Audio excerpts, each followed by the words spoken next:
WhatsApp guys, कैसे हो बच्चे लोग। Welcome to my channel NCERT blaster.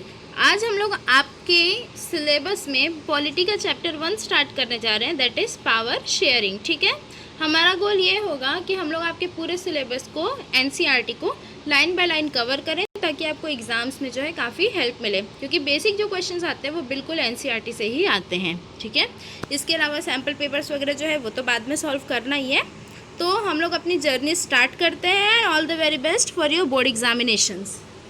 ठीक, चलो क्या होता है भाई पावर शेयरिंग, बताओ। यदि आपको पता हो तो कमेंट सेक्शन में कमेंट करना। देखो, पावर शेयरिंग मतलब शेयरिंग ऑफ पावर्स। ठीक है, इसको हम सिंपल वर्ड्स में समझते हैं। जैसे आप लोग दो भाई बहन हो या दो बहन बहन हो या दो भाई भाई हो। ठीक है, तो आपकी मम्मा ने क्या किया, आपकी मम्मी क्या कर रही, समोसे बना रही है आप लोगों के लिए। तो उन्होंने क्या किया, उन्होंने एक को दे दिया समोसे में आलू डालने का काम और दूसरे को दे दिया उस आलू भरे हुए समोसे को वापस से सील करने का काम। तो ये उन्होंने क्या किया, पावर को मतलब काम को डिवाइड कर दिया। अभी तो हम ये बोल सकते हैं कि काम को डिवाइड कर दिया। इसी तरीके से जब पावर्स में डिवीज़न होता है ना, ठीक है, उसको हम बोलते हैं पावर शेयरिंग। जैसे आप लोगों ने 9th क्लास में पढ़ा होगा, प्रेसिडेंट आप जानते हो कि जो फर्स्ट हेड होता है हमारी कंट्री का। प्राइम मिनिस्टर आप जानते हो जो रियल एग्जीक्यूटिव वर्कर होता है, मतलब असली काम तो प्राइम मिनिस्टर ही करता है। तो इनके बीच में क्या होता है, पावर्स का डिवीज़न होता है। कुछ पावर प्राइम मिनिस्टर के पास होती है, कुछ प्रेसिडेंट के पास होती है। ये तो हो गई सेंट्रल लेवल पे, यूनियन लेवल पे बात। अब वैसे ही क्या होता है, जैसे सेंट्रल लेवल पे प्राइम मिनिस्टर होता है, मतलब पूरे देश का प्रधानमंत्री होता है, वैसे ही अलग अलग स्टेट का एक चीफ मिनिस्टर होता है। तो कुछ पावर्स किसके पास होती है, प्राइम मिनिस्टर के पास होती है। कुछ पावर्स किसके पास होती है, चीफ मिनिस्टर के पास होती हैं। इसको ही हम क्या बोलते हैं, पावर शेयरिंग बोला जाता है। ठीक है, अब आपके जो ये बुक है ना, आपका जो चैप्टर है, इसमें हमको बेल्जियम और श्रीलंका के केसेस पढ़ने हैं। इनके बीच में जो जो दिक्कतें थी वो पढ़नी है और कैसे इन लोगों ने उस प्रॉब्लम्स को रिजॉल्व किया वो भी हमको पढ़ना है। ठीक है, चलो ओवरव्यू जो है ये आप लोग पढ़ोगे, हम लोग मेन चैप्टर स्टार्ट करते हैं यहाँ पे। अदरवाइज आपका वीडियो बेकार में बहुत लंबा खींचेगा, सारी चीज़ें आगे कवर अप हो जाएंगी। इसके अलावा कोई भी डाउट्स होते हैं तो आप कमेंट सेक्शन में प्लेस करोगे। ठीक है, बेल्जियम एंड श्रीलंका। बेल्जियम क्या है, देखो लाइन बाय लाइन पढ़ते जाते हैं। Belgium is a small country in Europe, smaller in area than the state of Haryana. Belgium कैसी एक छोटी सी कंट्री है, कहाँ पर है, यूरोप कॉन्टिनेंट में है। Smaller than the area the state of Haryana, मतलब जो हरियाणा है ना हमारे यहाँ का स्टेट, ठीक है, हरियाणवी वाला, वो जो है ना उससे भी छोटा है Belgium. It has borders with France, Netherland, Germany and Luxembourg. ठीक है, तो इसके बॉर्डर्स का अलग अलग कंट्रीज़ के साथ है, France, Netherland, Germany and Luxembourg के साथ इसके क्या है, बॉर्डर्स हैं। It has a population of a little over 1 crore. ठीक है, 1 करोड़ की पॉपुलेशन है यहाँ पे। About half of the population of Haryana, मतलब हरियाणा के जितना बड़ा स्टेट है और पॉपुलेशन तो हरियाणा से भी आती है। सोच लो छोटा सा जो है कंट्री है, ठीक है, उसके बावजूद ये कंट्री है। एक हमारे इंडिया की देख लो, 130 करोड़ देशवासी, सही बोला ना। चलो अब देखो यहाँ पर क्या होता है, एथनिक, ये जो वर्ड है ना जो रेड में हाईलाइटेड है, ये आपके एग्जाम पॉइंट ऑफ व्यू से बहुत इंपॉर्टेंट है, क्योंकि हो सकता है कि आपको एग्जाम में डायरेक्ट इस वर्ड के ऊपर क्वेश्चन आ जाए। क्या होता है एथनिक, एथनिक देखो क्या लिखा हुआ है, the ethnic composition of this small country is very complex. अब क्या होता है, हमको कॉम्प्लेक्स स्ट्रक्चर है एथनिक कंपोजिशन का, लेकिन उसको समझने से पहले एथनिक कंपोजिशन समझना पड़ेगा। तो थोड़ा नीचे आते हैं, देखो ग्लॉसरी में देखो लेफ्ट साइड में लिखा हुआ है, एथनिक का मतलब होता है a social division based on shared culture. ठीक है, मतलब एक पॉप, ठीक है, चलो आगे थोड़ा और पढ़ते फिर समझाती हूँ। A social division based on shared culture. People belonging to the same ethnic group believe in their common descent because of similarities of physical type or of cultural both. They need not always have the same religion or nationality. देखो क्या होता है, ethnic group मतलब होता है एक proper area में एक अलग अलग जगह पे क्या होता है, किसी एक तरीके के कल्चर को, रिलीजन को मानने वाले लोग होते हैं जो दिखने में एक जैसे हो सकते हैं, जिनका रहन सहन एक जैसा हो सकता है। फॉर एग्जाम्पल इंडिया का यदि हम लेके चले तो इंडिया में क्या है, बहुत अलग अलग एथनिक ग्रुप्स है। ठीक है, उसके बावजूद सबके सब क्या कहलाते हैं, इंडियन कहलाते हैं। तो ये क्या होता है, ये एक एथनिक कंपोजिशन होता है जो किसी भी एरिया में होता है और वो किस में बेस्ड होता है, सोशल डिवीज़न पे बेस्ड होता है। ठीक है, इसको ध्यान में रखना। तो ये जो था ना अपना बेल्जियम जो था, अपना तो नहीं है वो, उनका बेल्जियम जो था उसका एथनिक कंपोजिशन क्या था, काफ़ी ज़्यादा कॉम्प्लेक्स था। मतलब एक छोटे से एरिया में अलग अलग तरीके के अलग अलग धर्म को मानने वाले लोग रहते थे वहाँ पे, ठीक है। Of this countries the total population of the countries total population, मतलब कंट्री की टोटल पॉपुलेशन में से 59% lives in the Flemish region and speaks Dutch language, ठीक है। बिल्कुल मार्क करके चलो, इसको तो आप अलग से लिखते जाओ। 59% क्या थे, lives in the Flemish region, Flemish जो वहाँ पर का एरिया था वहाँ पर रहते थे, और ये कौन से लैंग्वेज बोलते थे, वो लोग डच लैंग्वेज बोलते थे। Another 40% people live in Wallonia region and speak French language, ठीक है। और अदर जो 40% पीपल थे वो क्या बोलते थे, वो लोग वेलोनिया में रहते थे और फ्रेंच लैंग्वेज बोलते थे, ठीक है। वेलोनिया में रहते थे और फ्रेंच लैंग्वेज बोलते थे। रिमेनिंग 1% ऑफ द बेल्जियंस मतलब बेल्जियम के people, remaining 1% of the Belgians speak German, और बाकी जो 1% बचे हुए लोग थे वो क्या बोलते थे, जर्मन पीपल बोलते थे, ठीक है, मतलब जर्मन लैंग्वेज बोलते थे। तो देखो क्या था कि इसका एथनिक कंपोजिशन कितना कॉम्प्लेक्स था, सोचो। सबसे ज़्यादा लोग क्या बोलते थे, 59% डच बोलते थे, 40% फ्रेंच में बात करते थे, और बचे 1% किस में बात करते थे, जर्मनी में बात करते थे, ठीक है। ये क्या हो गया, ये पूरे के पूरे कंट्री की बात हो गई। मतलब जैसे हम लोग देखें ये किस लेवल पे हो गया, पूरे के पूरे कंट्री के। अब देखो इसमें और क्या दिक्कत थी, in the capital city Brussels, ठीक है। यहाँ का जो है बेल्जियम का आपका कैपिटल सिटी क्या था, ब्रुसेल्स है, ठीक है, अभी भी है। तो यहाँ पर क्या था, 80% people speaks French while 20% are Dutch speaking. अब यहाँ पे क्या था, जो उसकी कैपिटल थी, कैपिटल वहाँ पर क्या था, 80% लोग फ्रेंच बोलते थे, जबकि पूरे कंट्री में कितना थे, सिर्फ 40% फ्रेंच बोलते थे। और इसको मैं आपको डायग्राम से समझाती हूँ क्योंकि ऐसे में होगी दिक्कत, ठीक है। देखो ऐसे समझने की कोशिश करो। सपोज़ ये क्या है, आपका पूरा का पूरा बेल्जियम है, ठीक है, पूरा का पूरा क्या है ये आपका, ये पूरा का पूरा बेल्जियम है, और ये जो है यहाँ पे ये जो है इसका ब्रुसेल्स है, ठीक है। ये क्या है, इसका कैपिटल है, ठीक है।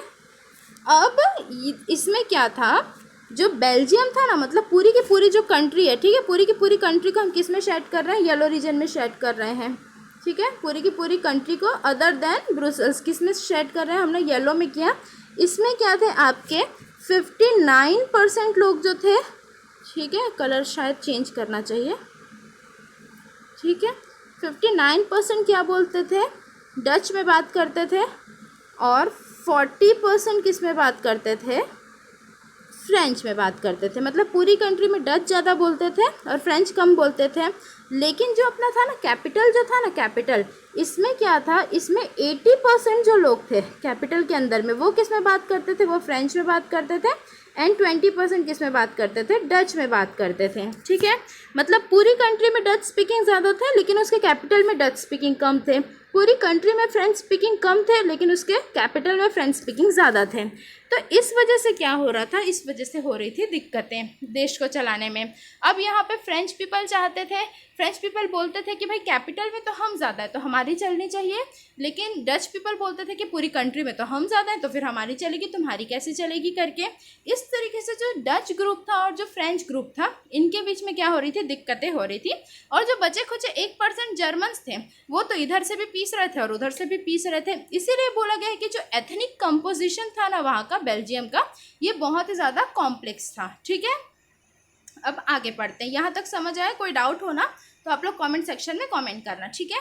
देखो आगे चलते हैं। The minority French speaking community was relatively rich and powerful, ठीक है। जो माइनॉरिटी थी, जो फ्रेंच स्पीकिंग कम्युनिटी थी, वो क्या थी, रिच थी और पावरफुल थी। This was resented by the Dutch speaking community who got the benefit of economic development and education much later. ये क्यों हुआ था, क्योंकि जो डच कम्युनिटी थी ना उसको एजुकेशन और इकोनॉमिक डेवलपमेंट बाद में मिला था, जबकि फ्रेंच को पहले मिल गया था, ठीक। This led to tension between the Dutch speaking and French speaking communities during 1950s and 1960s, ठीक है। तो यहाँ पे डच और फ्रेंच के बीच में जो टेंशन आ गई थी, ठीक है, जो तनावपूर्ण स्थिति आ गई थी, एक सेकेंड, जो तनावपूर्ण स्थिति आ गई थी वो कब आई थी,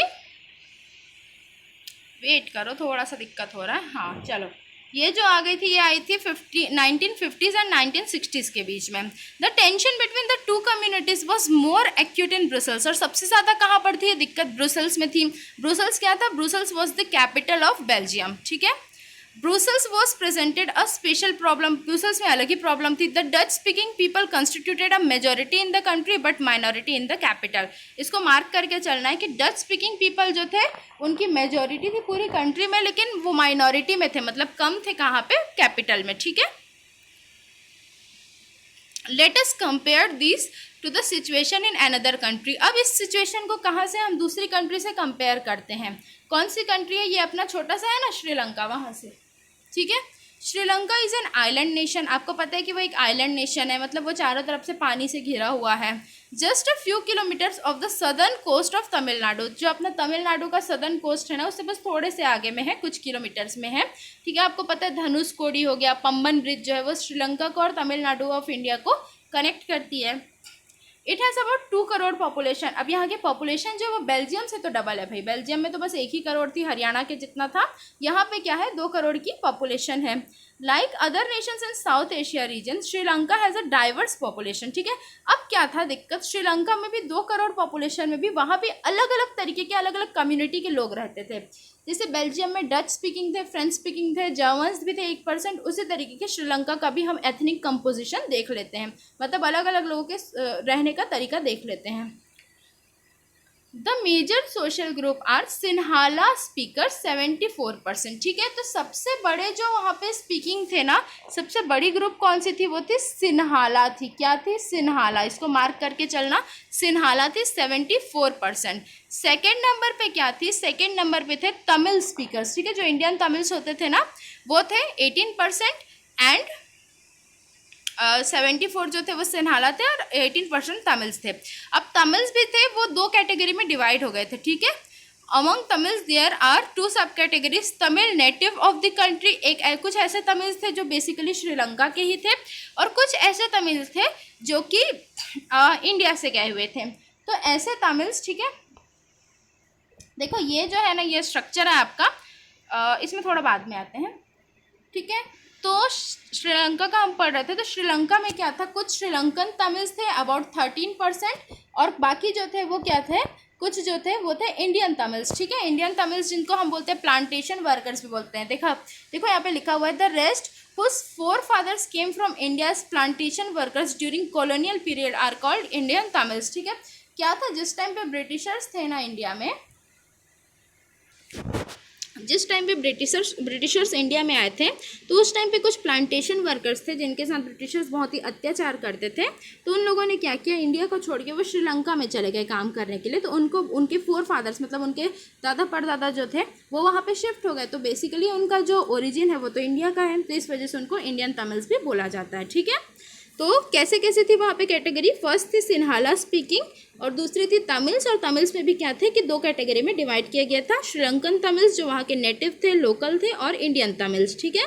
देखो क्या है, सबसे ज़्यादा कौन थे वहाँ पे? सिन्हाला स्पीकिंग लोग थे। तो अब उनको भी लग रहा था कि हमारी मेजोरिटी होनी चाहिए, हमारी चलनी चाहिए, हम मेजोरिटी में है करके। तो आगे देखते हैं। As you can see from the map, Sri Lankan Tamils are contracted in north and east of the country. Most of the Sinhala speaking peoples are Buddhist, while the most of the Tamils are Hindu or Muslims. देखो क्या था कि श्रीलंका में जो है, जो Sinhala speaking जो लोग थे ना, जो मेजोरिटी में थे, वो कौन से धर्म को मानते थे? वो बौद्धिज्म को मानते थे, वो बुद्धिस्ट थे, ठीक है। Most of the Sinhala speaking peoples are Buddhist, while most of the Tamils are Hindus और मुस्लिम्स, ठीक है। जबकि कुछ जो ज़्यादातर जो तमिल्स थे वो हिंदू मुस्लिम्स थे, और there are 7% Christians who are both Tamils and Sinhalese.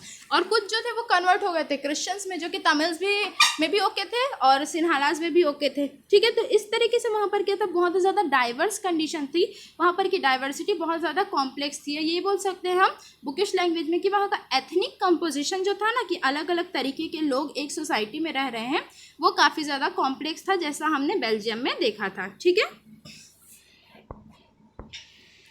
थोड़ा ऊपर आते हैं, ठीक है। देखो ये जो है, ये मैप क्या क्या दिखा रहा है आपको? जो येलो वाला रीजन है वो क्या दिखा रहा है, ये आपको दिखा रहा है मैप्स जो हैं, ठीक। येलो वाला जो मैप है वो किसका दिखा रहा है, फ्लेमिश रीजन दिखा रहा है, ठीक है। इसके अलावा जो है आपका ऑरेंजिश जो है वो ब्रुसेल्स दिखा रहा है। इस तरीके से जो है आपका, थोड़ा सा रुक जाओ, ठीक है, वापस से पढ़ते हैं, सॉरी, ओके, सॉरी फॉर ड डिस्टर्बेंस, ठीक है। चलो, हाँ, तो देखो यहाँ पर क्या हो रहा है, येलोइश जो रीजन है वो क्या दिखा रहा है, फ्लेमिश रीजन दिखा रहा है। मतलब यहाँ पर कौन है, डच लोग हैं, कौन है, डच हैं, ठीक है। जो रेडिश आपका रीजन है वो क्या दिखा रहा है, जो प्योर रेड है ये है फ्रेंच स्पीकिंग, वेलोनिया वाला रीजन है, यहाँ पे कौन लोग हैं, फ्रेंच पीपल बात करते हैं, ठीक है। इसके अलावा जो ब्लैकिश एंड रेडिश, ये जो है ना, ये जो शेडो रीजन दिखा रहा है जो ब्लैक और रेड में है, वहाँ पर क्या है, जर्मनी स्पीकिंग है, ठीक है, जर्मनी स्पीकिंग है। और ये जो है आपका छोटा सा एरिया ये दिखा रहा है ना, ये क्या है, आपका कैपिटल है ब्रुसेल्स, ठीक है, क्या है ये, ब्रुसेल्स है। यहाँ पर क्या है, यहाँ पर जो है आपका मेजॉरिटी फ्रेंच स्पीकिंग लोग ज़्यादा है जबकि डच स्पीकिंग कम है, तो इस वजह से क्या हो रहा था, कॉम्प्लेक्स वहाँ पे स्ट्रक्चर बन रहा है, ठीक है। इसके अलावा जो है आगे हम लोग पढ़ते हैं यहाँ से, just imagine what could happen in situation like this in Belgium, the Dutch community could take advantage of its numeric majority and force its will on French and German speaking French and German speaking population. देखो क्या था कि situation सोचते कि क्या क्या हो सकता था बेल्जियम में। देखो हम लोगों ने इंट्रो पढ़ लिया है कि बेल्जियम में कैसी कंडीशन थी, श्रीलंका में कैसी थी, आगे सब देखेंगे, उससे पहले हम उसकी कंडीशन सोच सकते हैं। ऐसा हो सकता था कि जो डच कम्युनिटी है ना, जो पूरी कंट्री में ज़्यादा थी, वो किसके ऊपर अपने विल को, अपनी चाहतों को, अपनी इच्छाओं को थोप सकती थी, French and German speaking people के ऊपर, क्योंकि वो लोग वहाँ पर ओवरऑल मेजोरिटी में कम थे। This would push the conflict among communities further. इससे क्या होगा कि इससे जो अलग अलग कम्युनिटीज़ हैं उनके बीच में क्या होगा, कॉन्फ्लिक्ट होगा, लड़ाई झगड़े होंगे, टेंशन होगी। This would push the conflict among communities further, this could lead to a very messy partition of the country. इसकी वजह से बहुत ही भयानक तरीके से बोल सकते हो पार्टीशन हो जाएगा। Both the sides would claim control over Brussels, दोनों ही चाहेंगे कि हमारा ब्रुसेल्स के ऊपर कंट्रोल हो, क्योंकि कैपिटल हमेशा कैपिटल उसी जगह को बनाया जाता है जहाँ पे रिसोर्सेज ज़्यादा होते हैं, जहाँ पे स्कोप ज़्यादा होती है। तो ब्रुसेल्स को लेके फ्रेंच और डच दोनों में ही बहुत भयानक लड़ाई छिड़ जाएगी यदि यहाँ पे दिक्कतें हुई तो। मतलब यहाँ पर यदि फ्रेंच और डच दोनों ही अपने अपने अधिकारों के लिए लड़ने लगे तो क्या होगा, ये कंडीशन हम अभी सोच रहे हैं, ऐसा हो नहीं रहा है, ठीक है, ऐसा हम सिर्फ सोच रहे हैं, इमेजिन कर रहे हैं। Both the sides would claim control over Brussels, ठीक है। सिमिलरली क्या होगा, in Sri Lanka the Sinhala community enjoy an even bigger majority and could impose its will on the entire country. और श्रीलंका के केस में देखें तो श्रीलंका में तो ऐसा है कि एक तरफा वेट गया है, मतलब एक तरफा मेजोरिटी हो गई है सिन्हाला स्पीकिंग पीपल्स की, जो कि बौद्धिज्म को फॉलो करते थे, ठीक है। तो वो क्या कर सकते हैं, वो भी पूरी की पूरी कंट्री को दबा के रख सकते हैं, अपने विल उन पर थोप सकते हैं। Now let us look at what happened in the both these countries, ठीक है। ये जो हमने सोचा कि अभी ऐसा हो सकता है कि डच और फ्रेंच के बीच में लड़ाई हो जाएगी ब्रुसेल्स को लेके, या श्रीलंका के केस में देखें तो तमिल्स अपने विल थोप सकते हैं, ऐसा एग्जैक्टली हुआ है कि नहीं हुआ है, या कुछ और तरीके से इन लोगों ने अपने अपने वे में, मतलब अपने अपने एरिया में प्रॉब्लम को सॉल्व किया है, ये सब हम लोग देखेंगे नेक्स्ट वीडियोज़ में, ठीक है। नेक्स्ट वीडियो हम स्टार्ट करेंगे मेजोरिटेरियनिज्म इन श्रीलंका से। तब तक के लिए आप लोग इसको अच्छे से पढ़ो, मस्ती से रहो, एंजॉय करो, जो भी डाउट्स आते हैं उसको कमेंट सेक्शन में प्लेस करो, ठीक है। वीडियो अच्छा लगा हो तो वीडियो को लाइक करो, चैनल को सब्सक्राइब करो, बेल आइकॉन को प्रेस करो ताकि आपको सारी की सारी नोटिफिकेशंस मिल जाए, और जितना हो सके शेयर करो, क्योंकि ज्ञान हमेशा बांटने से बढ़ता है। Good bye, take care, see you soon.